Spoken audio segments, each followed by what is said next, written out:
wabarakatuh. Perkenalkan, nama saya Rizky Vividianti dari kelas 11 KKR 1. Pada video kali ini, saya akan menjelaskan salah satu kerajaan maritim terbesar di dalam video ini, saya akan membahas latar belakang, tokoh penting, jalan sejarah, serta dampak dari peristiwa penting yang terjadi pada masa Kerajaan Sriwijaya. Latar belakang munculnya Kerajaan Sriwijaya. Kerajaan Sriwijaya muncul sekitar abad ke-7 Masehi dan berkembang menjadi kerajaan maritim terkuat di Asia Tenggara.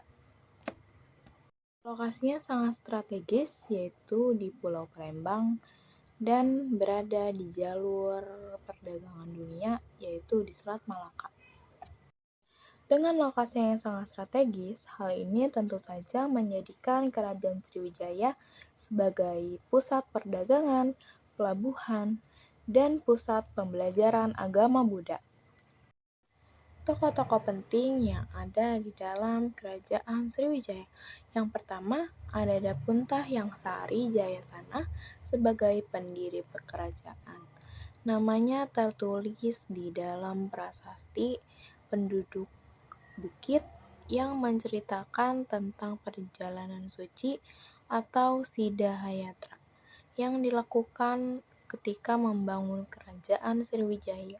Yang kedua, ada Raja Balaputra Dewa, yaitu seorang raja besar yang menguatkan hubungan kerajaan Sriwijaya dengan India dan kawasan Asia lainnya.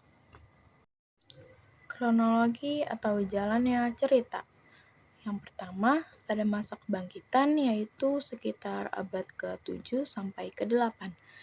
Kerajaan Sriwijaya menguasai jalur perdagangan Selat Malaka dan berperan sebagai penguasa laut Nusantara serta menaklukkan daerah sekitarnya seperti Melayu, Jambi, Bangka, Tahi, dan Tanah Genting Kera.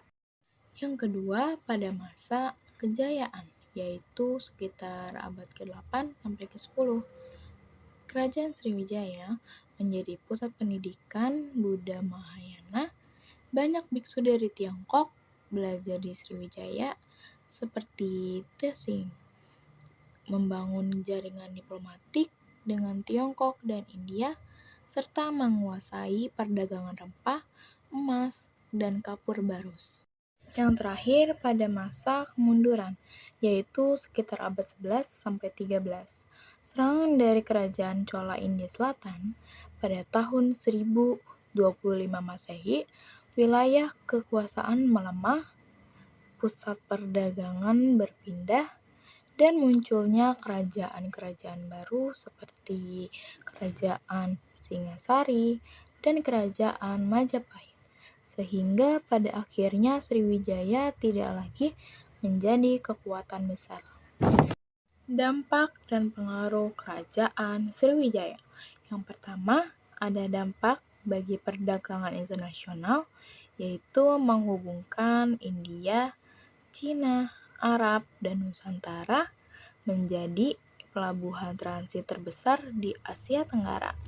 Yang kedua, ada dampak dalam bidang agama dan pendidikan, yaitu menjadi pusat belajar agama Buddha dan meninggalkan berbagai prasasti seperti Kedukan Bukit, Talang Tuko, dan Kota Kapur.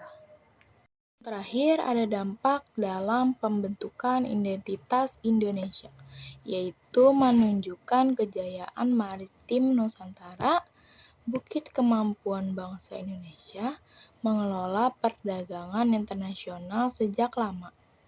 Dari pembahasan tadi, dapat kita simpulkan bahwa Kerajaan Sriwijaya adalah kerajaan maritim besar yang memegang peran penting dalam perdagangan internasional, penyebaran agama Buddha, serta pembentukan sejarah Nusantara. Melalui letak strategis, kekuatan armada laut, dan hubungan internasional yang baik, Sriwijaya menjadi salah satu kerajaan terbesar di Asia Tenggara pada masa klasik. Begitu saja yang dapat saya sampaikan tentang sejarah Kerajaan Sriwijaya. Kurang lebihnya mohon maaf. Wassalamualaikum warahmatullahi wabarakatuh.